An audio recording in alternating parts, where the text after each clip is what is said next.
Hello viewers, ইতিহাসের খোঁজে YouTube চ্যানেলের নতুন ভিডিওতে আপনাদের স্বাগতম। আজকের ভিডিওতে আমরা জানব ইসলামের দ্বিতীয় খলিফা হযরত উমর ইবনে খাত্তাব রাদিয়াল্লাহু আনহু এর জীবনী সম্পর্কে। তিনি ছিলেন ইসলামের এক মহান সাহাবী, যিনি তার জীবনে ইসলামের জন্য অসামান্য অবদান রেখে গেছেন। তো চলুন শুরু করা যাক। হযরত ওমর রাদিয়াল্লাহু আনহু এর পুরো নাম ছিল ওমর ইবনে খাত্তাব। তিনি 586 খ্রিস্টাব্দে মক্কায় জন্মগ্রহণ করেন। তার পিতার নাম ছিল খাত্তাব ইবনে নুফায়ল এবং মাতার নাম ছিল হান্তামা বিনতে হিসাম।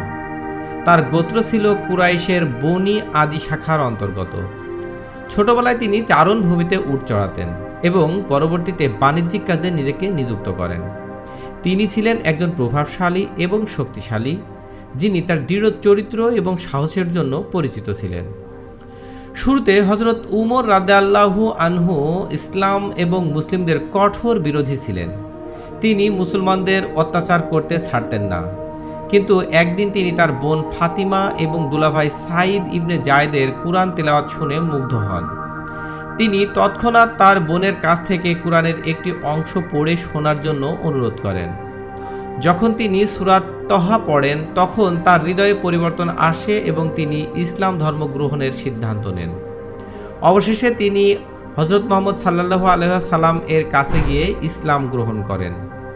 ইসলামের পথে তার এই পরিবর্তন অনেকের কাছে বিস্ময়ের বিষয় ছিল। ইসলাম ধর্ম গ্রহণের পর হযরত উমর রাদিয়াল্লাহু আনহু ইসলামের একজন সাহসী রক্ষক হয়ে ওঠেন। তিনি মুসলিম সম্প্রদায়ের মধ্যে শক্তি ও সাহস যোগান। তার ইসলাম গ্রহণ মুসলমানদের মধ্যে এক নতুন আশা ও প্রেরণার সঞ্চার করে। তার সাহসী পদক্ষেপ এবং নেতৃত্ব মুসলিমদের মনোবল দৃঢ় করে তোলে। 634 খ্রিস্টাব্দে হযরত আবু বকর রাদিয়াল্লাহু আনহু এর মৃত্যুর পর হযরত ওমর রাদিয়াল্লাহু আনহু ইসলামের দ্বিতীয় খলিফা নিযুক্ত হন। তার খিলাফতের সময় ইসলামের সোনালী যুগের সূচনা হয়। তিনি তার নেতৃত্বে অনেক যুদ্ধ ও বিজয় অর্জন করেন এবং ইসলামের বিস্তৃতি ঘটান। হযরত ওমর রাদিয়াল্লাহু আনহু এর শাসন ব্যবস্থা ছিল ন্যায়, ইনসাফ ও সমতার প্রতীক। তিনি ন্যায় বিচার প্রতিষ্ঠা ও দারিদ্র্য দূরীকরণের জন্য বিভিন্ন পদক্ষেপ গ্রহণ করেন। তার শাসনকালে মুসলিম সাম্রাজ্য একটি সুসংহত ও সংগঠিত রূপ লাভ করে। হযরত উমর রাদিয়াল্লাহু আনহু এর খিলাফতের সময় অনেক যুদ্ধ সংগঠিত হয়, যার মধ্যে উল্লেখযোগ্য হল ইয়ারমুকের যুদ্ধ, কাদিসিয়ার যুদ্ধ এবং মিশরের বিজয়। এসব যুদ্ধে মুসলিম বাহিনী বিপুল বিজয় অর্জন করে এবং ইসলামের বিস্তৃতি ঘটে। হযরত উমর রাদিয়াল্লাহু আনহু তার শাসনকালে প্রশাসনিক ক্ষেত্রে অনেক গুরুত্বপূর্ণ সংস্কার প্রবর্তন করেন। তিনি শাসন ব্যবস্থায় বিভিন্ন বিভাগ স্থাপন করেন, যেমন বিচার বিভাগ, রাজস্ব বিভাগ এবং সেনা বিভাগ। এছাড়াও তিনি রাস্তাঘাট, স্কুল, কলেজ ও হাসপাতাল নির্মাণের উদ্যোগ গ্রহণ করেন। হযরত উমর রাদিয়াল্লাহু আনহু এর শাসনামলে অর্থনৈতিক ক্ষেত্রে উল্লেখযোগ্য উন্নতি ঘটে। তিনি কৃষি, বাণিজ্য এবং শিল্পক্ষেত্রে উন্নয়নের জন্য বিভিন্ন পদক্ষেপ গ্রহণ করেন। তার অর্থনৈতিক নীতিমালা দারিদ্র্য দূরীকরণে সহায়ক হয়।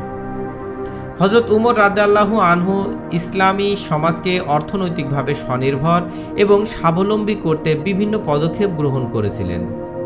তিনি বিভিন্ন অঞ্চলে কৃষি ও বাণিজ্যিক কার্যক্রম বৃদ্ধি করার জন্য ব্যবস্থা গ্রহণ করেন। তার অর্থনৈতিক নীতিমালা মুসলিমদের জীবনে ইতিবাচক পরিবর্তন আনতে সাহায্য করেছিল। হযরত ওমর রাদিয়াল্লাহু আনহু ছিলেন নৈতিকতা ও আধ্যাত্মিকতার মূর্ত প্রতীক। তার জীবনযাপন ছিল এক সরল ও সাদামাটা উদাহরণ। তিনি সর্বদা আল্লাহর সন্তুষ্টি অর্জনের জন্য কাজ করতেন এবং তার জীবনের প্রতিটি পদক্ষেপে ইসলামের আদর্শ অনুসরণ করতেন। তার নৈতিকতা ও আধ্যাত্মিকতার উচ্চ মান মুসলিম সম্প্রদায়ের জন্য একটি উজ্জ্বল উদাহরণ হয়ে থাকবে। 644 খ্রিস্টাব্দে এক মর্মান্তিক ঘটনার মাধ্যমে হযরত উমর রাদিয়াল্লাহু আনহু শহীদ হন। তিনি ফজরের নামাজের সময় এক মাগরিবি দাস আবু লুলু ফেরোজের হাতে আঘাতপ্রাপ্ত হন এবং কিছুদিন পর মৃত্যুবরণ করেন। তার মৃত্যুর সময় মুসলিম সম্প্রদায়ের মধ্যে শোকের ছায়া নেমে আসে। তার মৃত্যুর মাধ্যমে মুসলমানদের এক বিশাল ক্ষতি হয়। হযরত উমর রাদিয়াল্লাহু আনহু এর অবদান মুসলিম ইতিহাসে অমর হয়ে থাকবে। তার শাসনামলে ইসলামের বিস্তৃতি, ন্যায় বিচার প্রতিষ্ঠা এবং সামাজিক উন্নয়ন মুসলিম সম্প্রদায়ের জন্য এক প্রেরণার উৎস। তার অবদান শুধু মুসলিম সমাজেই সীমাবদ্ধ ছিল না, বরং পুরো মানবজাতির জন্য একটি অনন্য উদাহরণ হয়ে থাকবে।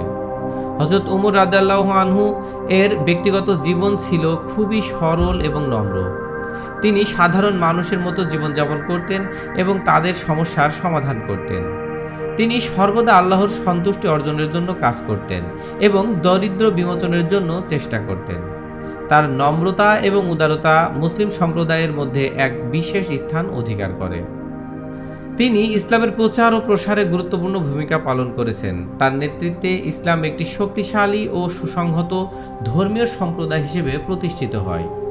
তার নীতিমালা ও আদর্শ ইসলামের ভিত্তি স্থাপন করতে সহায়ক হয়। হযরত উমর রাদিয়াল্লাহু আনহু এর মৃত্যুর পর মুসলিম সম্প্রদায় তার স্মৃতিতে শোকাহত হয়। তার নেতৃত্বের অভাব মুসলিমদের জন্য একটি বিশাল শূন্যতা তৈরি করে, কিন্তু তার রেখে যাওয়া নীতিমালা ও আদর্শ মুসলিমদের জন্য অনুপ্রেরণা হয়ে থাকে। হযরত উমর রাদিয়াল্লাহু আনহু এর জীবন আমাদের জন্য একটি মহান আদর্শ ও শিক্ষা। তার জীবন থেকে আমরা শিখতে পারি কিভাবে ন্যায়, ইনসাফ ও সমতা প্রতিষ্ঠা করা যায়। তার জীবনের প্রতিটি পদক্ষেপে আল্লাহর প্রতি আনুগত্য ও ইসলামের আদর্শ প্রতিফলিত হয়। এই ছিল হযরত উমর রাদিয়াল্লাহু আনহু এর জীবনী সম্পর্কে আমাদের ভিডিও। যদি আপনাদের ভিডিওটি ভালো লেগে থাকে তাহলে লাইক করুন, শেয়ার করুন এবং আমাদের চ্যানেলটি সাবস্ক্রাইব করুন। আর মন্তব্যে জানান আপনারা কোন কোন বিষয় নিয়ে ভিডিও দেখতে চান। দেখা হবে পরবর্তী ভিডিওতে। ততক্ষণ ভালো থাকবেন। ধন্যবাদ।